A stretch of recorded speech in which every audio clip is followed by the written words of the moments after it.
പല കളറിൽ വെള്ളത്തിൽ കിടക്കുന്ന ഈ മിഠായിനെ ഞാൻ അവസാനം ഈ പരുവത്തിലാക്കി എടുത്തിട്ടാ മക്കളെ.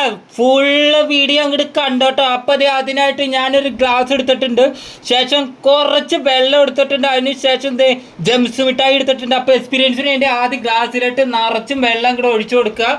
അപ്പം നിറച്ചും വെള്ളം ഞാൻ ഒഴിച്ചു കൊടുത്തിട്ടുണ്ട്. അതിന് ശേഷം മിഠായി അങ്ങോട്ട് ഓരോന്നായി ഈ വെള്ളത്തിലേക്ക് ഇട്ട് കൊടുക്കാം. കണ്ടോ പല കളറിലുള്ള മിഠായി, ജംസ് മിഠായി എന്ന് പറയുമ്പോൾ പല കളർ തന്നെയാലോ, പല കളറിലായിട്ട് കൊടുത്തിട്ടുണ്ട്. അപ്പം ഈ സ്പൂണും കൊണ്ട് പയ്യെ ഇളക്കി കൊടുക്കാം. സ്പൂണും കൊണ്ട് ഇളക്കി കൊടുക്കുമ്പോൾ ആ വെള്ളത്തിന് വന്ന വ്യത്യാസം നിങ്ങൾ കണ്ടോട്ടേ പിള്ളേരെ.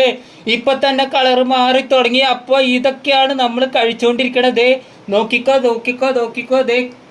കളർ പയ്യെ മാറിക്കൊണ്ടിരിക്കുകയാണ്. എൻ്റെ പൊന്നോ, ഗ്ലാസ്സിനേക്കാളും വലിയ സ്പൂണോ ഇത് നടക്കുന്നു തോന്നല്ല. പക്ഷെ നമ്മൾ നടത്തിയിരിക്കും കളർ മാറിക്കൊണ്ടിരിക്കുകയാണ് മക്കളെ. ശരിക്കും നോക്കിക്കോ, കളർ മാറിക്കൊണ്ടിരിക്കുകയാണ്. എനിക്ക് വീഡിയോ എടുക്കാൻ ബുദ്ധിമുട്ടായതുകൊണ്ട് ഞാൻ വീഡിയോ ഓഫാക്കിയിട്ട് വീണ്ടും ശരിക്കും ഇളക്കിയിട്ട് ഈ പരിവാക്കി മാറ്റിയെടുത്തിട്ടുണ്ട്. അപ്പോൾ ശരിക്കും കളർ മാറിക്കട. കണ്ടോ? വീഡിയോ ഇഷ്ടപ്പെട്ടെങ്കിൽ ഒന്ന് സപ്പോർട്ട് ചെയ്യണം മക്കളെ.